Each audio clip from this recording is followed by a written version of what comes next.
الرجیم بسم اللہ الرحمن الرحیم۔ تصنیف کی بات چل رہی تھی۔ تصنیف میں کل ہم نے کہا تھا کہ آپ کو وہ بتائیں گے، مثلا کہ یہ تین کے یہ بتا دیں گے کہ ان کے معنی کیا ہیں۔ بہرحال تین کا تو نہیں، آج دو کا آپ لکھیے، ایک کا پھر ملے گا تو میں آپ کو بتا دوں گا۔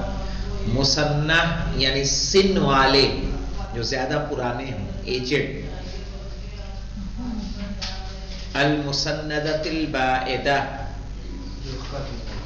ہم ایسے پرانے کہ جو ختم ہو گئے ہوں یا بہت ان کی ایج کیا ہو، پرانے ہوتے کہ نہیں۔ کچھ پرندے ایسے ہوتے ہیں جن کی عمریں کیا ہوتی ہیں، بہت زیادہ ہوتی ہیں۔ کبوتر کتنا ہوتا ہے؟ 45 سال۔ کبوتر جی اس کے گھر پہ تھا، معصوم تھے، 45 سال۔ نہیں، گدھ وغیرہ کی شاید اور زیادہ ہوتی ہے، 45 یا 25 کچھ جو بھی ہو بہرحال، لیکن ایسے کہ جن کی عمریں ہوں اور جو ناپید سے ہو چکے ہیں۔ والطیور الرمسیہ کو ابھی جانے دیں، اس کا مناسب کوئی معنی نہیں ملا ہے مجھے۔ والطیور الجؤجؤیہ یعنی کلگی والے پرندے، کلگی جن کے سر پہ تاج ہوتا ہے، حدود ہے، مور ہے، صحیح، مرغا ہے، کلگی والے پرندے۔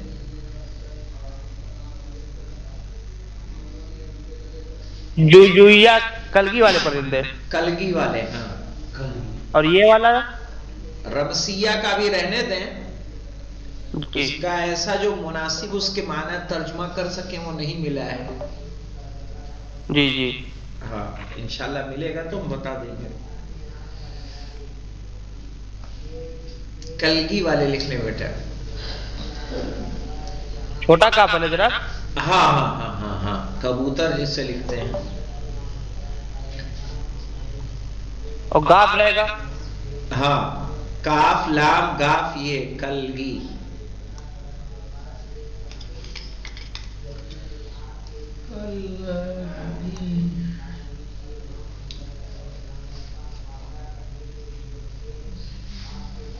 چلیے آج ہمارا درس ہے تقسیمہ، یعنی تقسیم التصنیف، تصنیف کی تقسیم۔ تو پڑھیں چراغ صاحب عبارت کو آپ۔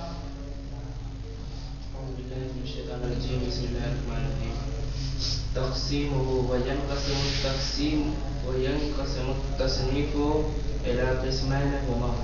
ہاں، وینقسم التصنیف، تصنیف تقسیم ہوتی ہے الی قسمین، دو قسموں میں۔ ہما، وہ دونوں کون سی ہیں؟ پڑھیے دیکھیے کیا کیا ہے۔ پہلے التصنیف العملی، نا عملی نہیں، علمی۔ علمی، التصنیف العلمی، کون سی تصنیف علمی کہتے ہیں؟ وهو الذي يقصد منه وضع الاشیاء فی نظام واحد، ہاں یمیز بعضها عن بعض، ہاں، ويوضح نقاط الالتقاء، نقاط الالتقاء بين انواعها ونقاط الافتراق۔ کہنا هو الذي يقصد منه، وہ جس سے مقصد لیا جائے، وضع الاشیاء، چیزوں کا رکھنا، فی نظام واحد، ایک نظام میں، یمیز بعضها عن بعض، جو ایک دوسرے سے الگ ہوں، جدا ہوں، اور اس میں یوضح نقاط الالتقاء، اور اس میں واضح کیے گئے ہوں التقاء کے نقاط انواع کے درمیان، و نقاط الافتراق، اور وہ نقاط کے جس میں وہ کیا ہیں، جدا ہیں۔ نقاط التقاء اور نقاط افتراق یعنی وہ انواع آپس میں کن چیزوں میں ایک ہیں اور کن چیزوں میں جدا ہے، اس چیز کو واضح کیا گیا ہو۔ مثال اس کی شارف صاحب آپ پڑھیے۔ بسم اللہ الرحمن الرحیم۔ کا تصنیفو آپ نے کیوں پڑھا؟ کافو، باؤ، تاؤ، کافو، لامو، کاف کون سا ہے؟ وہ یہی والا کاف ہے۔ کتصنیف کتب المکتبۃ علی اساسی موضوعاتها، کہنے کا تصنیفی کتب المکتبہ، لائبریری کی کتابوں کی تصنیف، علی اساسی موضوعاتها، اس کے موضوع کے بنیاد پر۔ صحیح ہے کہ اردو کی الگ کریں، عربی کی الگ کریں، فارسی کی الگ کریں۔ تو اس میں بتائیے مجھے، اس میں نقاط التقاء اور نقاط افتراق کون کون سے ہوں گے؟ نقاط التقاء تو یہ ہوگا کہ ساری کی ساری کیا ہیں؟ کتابیں ہیں۔ اور نقاط افتراق کیا ہے کہ اس کتاب کا موضوع اردو ہے، اس کتاب کا موضوع فارسی ہے، تیسری کا عربی ہے۔ اس وجہ سے وہ تینوں کیا ہو رہی ہیں؟ جدا ہو رہی ہیں۔ یہ نقاط افتراق ہو جائے گا۔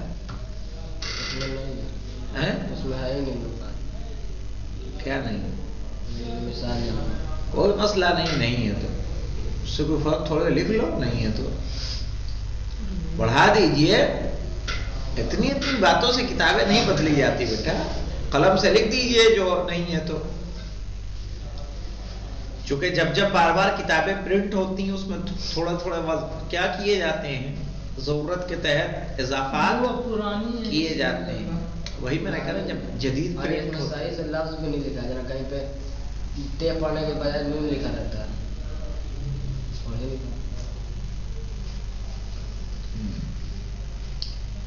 ٹھیک،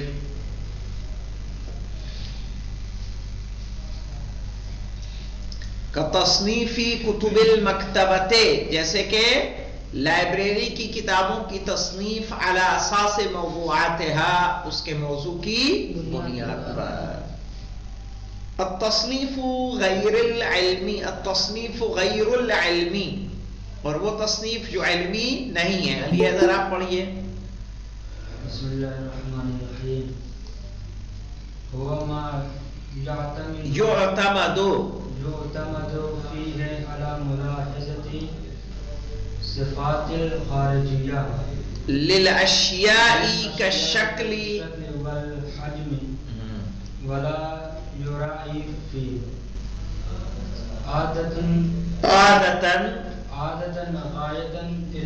غایت علمیت خاصہ۔ کہنا تصنیف غیر علمی کس کو کہتے ہیں؟ ہوا ما یعتمد فیہ، وہ جس میں بھروسہ کیا جائے، علی ملاحظۃ الصفات الخارجیہ، ٹھیک ہے، خارجی صفات کو ملاحظہ کیا جائے، للاشیاء چیزوں کی،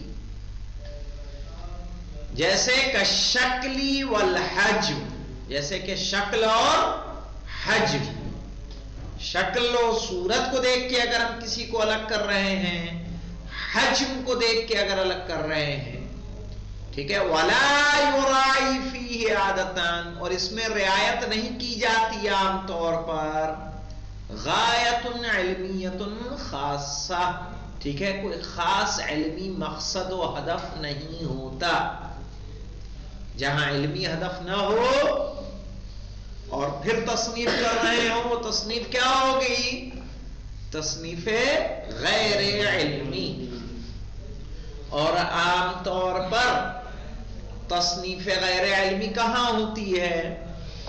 جیسے آپ ابھی ٹیم بانٹیں گے، ٹیم بٹتی ہے تو ٹیم بٹنے میں اس کا لحاظ کم کیا جاتا ہے کہ یہ اچھا کھیلتا ہے، اس کا لحاظ زیادہ کیا جاتا ہے یہ بڑا ہے یہ چھوٹا ہے، تو 4 بڑے ادھر ہو گئے تو 4 بڑے ادھر۔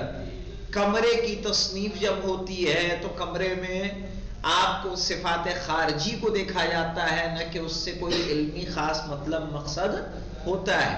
کچن کے ڈبوں کی جب تصنیف ہوتی ہے، فریج میں جب سامان ہم رکھتے ہیں تو اس کے صفات خارجی کو دیکھ کے رکھتے ہیں، ہے نا۔ دکانوں میں سامان انسان سجاتا ہے تو کس اعتبار سے سجاتا ہے؟ علمی اعتبار سے سجاتا ہے کہ اس کے صفات خارجی کے اعتبار سے؟ ہاں، ایک خانہ جو رہے گا وہ صفات خارجی، باقی کس سے رہے گی؟ علمی۔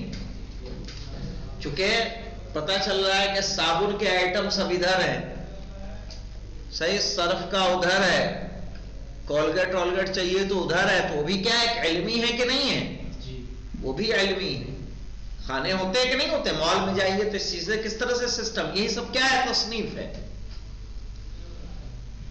کہ چیزوں کو ہم گروہ میں بانٹ دیتے ہیں۔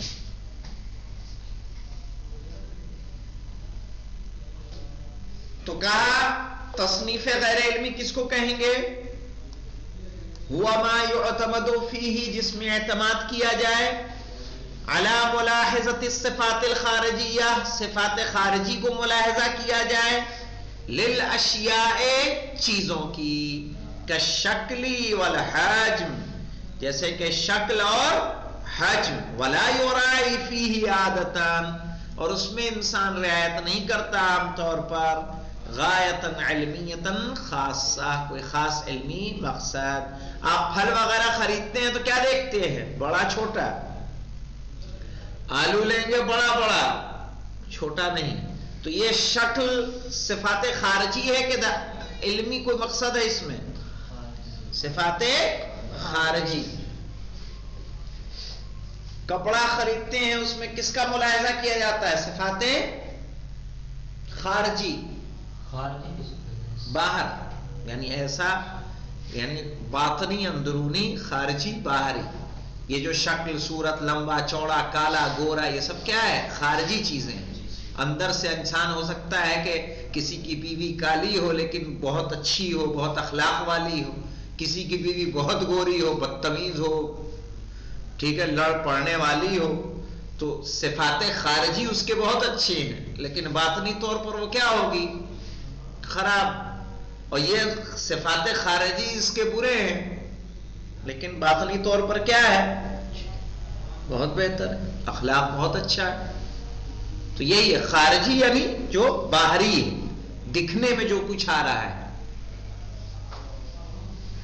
تو جب ہم ایسی چیزوں کو ملاحظہ کرتے ہیں، اب میں کہوں ابھی 10 کرسی لے کے آؤں نہیں، تو آپ مجھے بتائیے آپ کیا کریں گے؟ یہ والی اٹھائیں گے کہ وہ والی اٹھائیں گے؟ والی اٹھائیں گے۔ صفات خارجی کو ملاحظہ کریں گے۔ وہ تو یہ تصنیف علمی کیا ہوگی؟ تصنیف علمی ہوگی کہ جہاں علمی مقصد ہو۔ مثلا جیسے ہم آپ کو بانٹیں اور آپ کی تقسیم کریں علم کے اعتبار سے، درجے کے اعتبار سے، صحیح؟ تو جہاں یعنی علم کا دخل ہوگا، مثلا ہم نے کہہ دیا کہ ہمارے اس ادارے میں، اس کمیٹی میں وہی آئے گا جو کم سے کم BA پاس ہو، صرف اس کو شامل کیا جائے گا کمیٹی کے اندر جو BA پاس ہو۔ تو اب یہاں پہ ہم نے بنیاد جو بنائی وہ علمی ہے کہ غیر علمی ہے؟ علمی ہے۔ ہم نے کہا اس کمیٹی میں وہی آئے گا جو 50 سال کے اوپر کا ہو، تو یہاں کیا ہے؟ یہ 50 سال کی ایج، ٹھیک ہے بھائی، 50 سال سے زیادہ والے کمیٹی میں شامل ہوں گے، بچے، لڑکے، نوجوان، یہ لوگ شامل نہیں ہوں گے۔ تو یہاں بنیاد ہم نے جو بنائی وہ بنیاد کیا ہے؟ صفات خارجی ہے کہ نہیں ہے؟ بھی تو ہوئی ہے۔ نہیں ہو سکتا 50 سال والا کچھ نہ پڑھا ہو، کبھی اسکول نہ گیا ہو سکتا وہی 50 سال والا ڈاکٹر بھی ہو۔ تو یہاں کیا ہے؟ جہاں علم کا دخل ہو کہیں سے بھی، وہ کیا ہو جائے گی؟ علمی۔ جہاں دوسری چیزیں، رنگ، لمبا چوڑا، موٹا، نیا پرانا، صحیح ہے، اس طرح کی صفات کو اگر لیا جائے گا تو وہی کیا ہو جائے گی؟ غیر علمی۔ مثلا تمہاری امی اگر تمہاری کتاب کو مرتب کریں گی، ٹھیک ہے، تو اگر وہ نہیں جانتی ہیں کہ فقہ کی کتاب کون ہے، اصول کی کون ہے، منطق کی کون ہے، تو وہ کیا کریں گی؟ موٹی موٹی ایک جگہ، پتلی پتلی ایک جگہ۔ تو یہ تصنیف ہے، لیکن یہ تصنیف کیا ہے؟ صفات خارجی کو دیکھ کے ہے، تو یہ تصنیف غیر علمی ہوگی۔ آپ جب رکھیں گے کتابوں کو تو آپ کیا رکھیں گے؟ تاریخ والی ایک طرف رکھیں گے، صحیح ہے، ڈکشنری ایک طرف رکھیں گے، اردو والی ایک طرف رکھیں گے، عربی والی ایک طرف رکھیں گے۔ مثلا اپنے یہاں دیکھیے تاریخ میں جو کتابیں ہمارے پاس ہیں، وہ جو اردو میں ہے وہ ایک خانے میں ہے، فارسی میں جو ہے وہ دوسرے خانے میں ہے، ٹھیک ہے۔ تو یہاں ہم نے زبان کو لیا کہ نہیں لیا؟ تو یہ تصنیف کیا جائے گی؟ تصنیف علمی۔ اور وہیں اگر ہم صفات خارجی کو ملاحظہ کریں گے تو وہی کہاں ہو جائے گی؟ غیر ہے تصنیف، تصنیف وہ بھی ہے لیکن وہ تصنیف کیا ہوگی؟ غیر علمی۔ مثلا ابھی صفوں کو جو تقسیم ابتدا میں کیا گیا تھا کہ آپ کی کلاس یہاں رہے وہاں رہے، یہاں کس کو کہاں رکھا جائے، تو یہ تصنیف کس اعتبار سے تھی؟ خارجی اعتبار سے، کہ کس کلاس میں کتنے لڑکے ہیں اس اعتبار سے یہاں انٹر کوئی کرے تو منظر کیسا لگنا چاہیے، اس اعتبار سے ہم نے تو یہ صفات خارجی، اس پہ صفات خارجی کا تعین کیا کہ داخلی کا، یا علمی کوئی تعین ہے؟ خارجی تعین ہے۔ تو یہ تقسیم کیا، تصنیف کیا ہوگی؟ غیر علمی، چونکہ ہم نے تعداد کو ملاحظہ کیا۔ مثلا ان کو مقدماتی کے لیے وہ روم کیوں معین کیا گیا؟ کیونکہ ان کی تعداد تب کیا تھی؟ 3۔ کون کون؟ وسیم اور علی عباس اور صفی نا، ہاں جوہر تو ادھر تھے، تو عدد کے اعتبار سے بھائی کم ہے تو اس میں چلے گا۔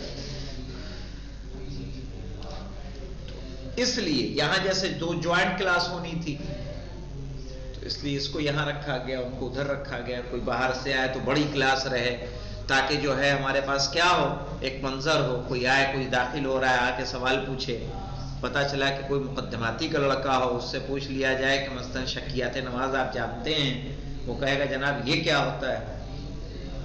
تو کم سے کم ایسے افراد ہوں سامنے، کلاسیں وہ رہیں کہ جو کوئی آتا ہے کوئی سوال کرتا ہے تو پہلے کس کو دیکھے گا؟ پہلے مقدماتی کو دیکھے گا، متوسطہ کو بھی دیکھے گا کہ تمہیں دیکھے گا، یا ادھر جائے گا تو ادھر کس کو دیکھے گا؟ تو اس وقت جو یہ سب ان سب چیزوں کو ملاحظہ رکھ کے اس طرح سے کلاسوں کو تقسیم کیا گیا تھا۔ تو جہاں جب صفات خارجی کا تعین کیا جائے تو غیر علمی، اور صفات باطنی اور علمی کا اگر تعین کیا جائے تو کیا ہو جائے گی؟ تصنیف علمی۔ عام طور پر جو ہمارے یہاں کمیٹیاں بنتی ہیں اس میں جو تصنیف ہوتی ہے وہ کیا ہوتی ہے؟ غیر علمی، ہے نا۔ جو ادارے ہوتے ہیں ان کا کام کیسا ہوتا ہے؟ غیر علمی۔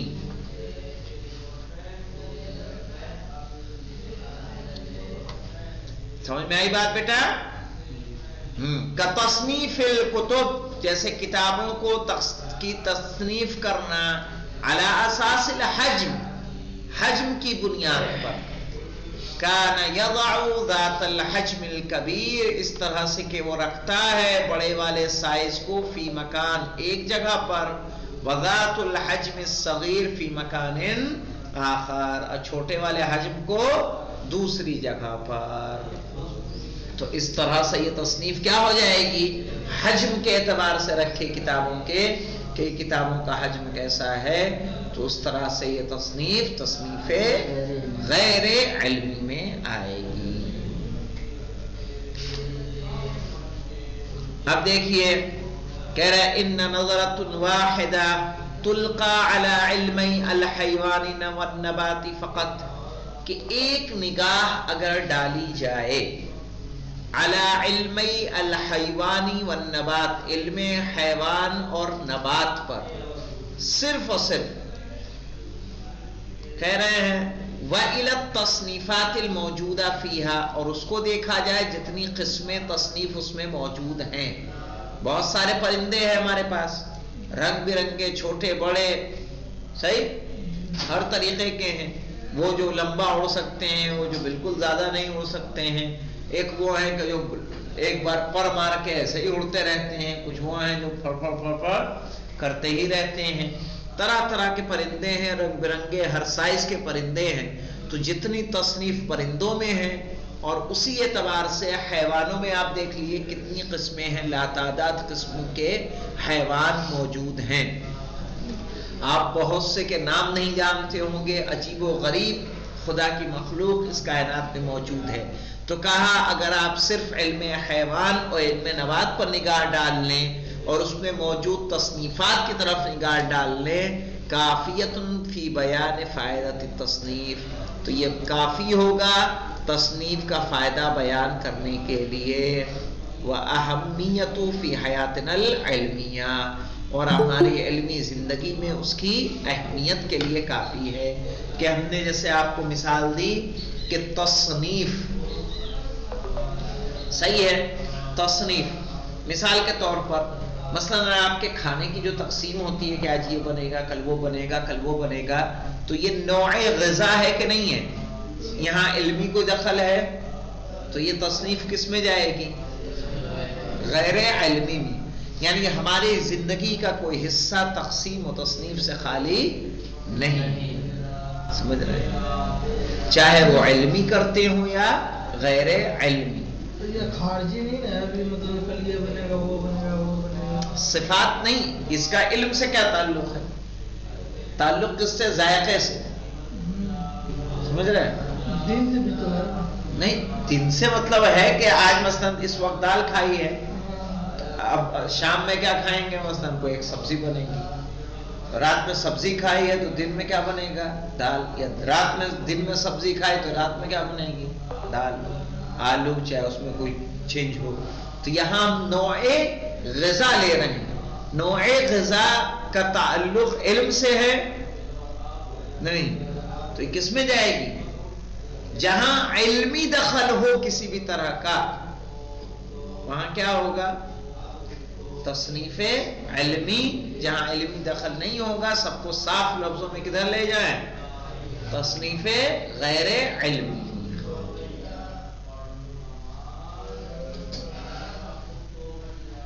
اور اس طرح سے ہماری یہ بحث ختم ہوتی ہے۔ کل انشاءاللہ ہم لوگ پڑھیں گے الفرق بین التصنیف والتقسیم، والحمدللہ رب العالمین۔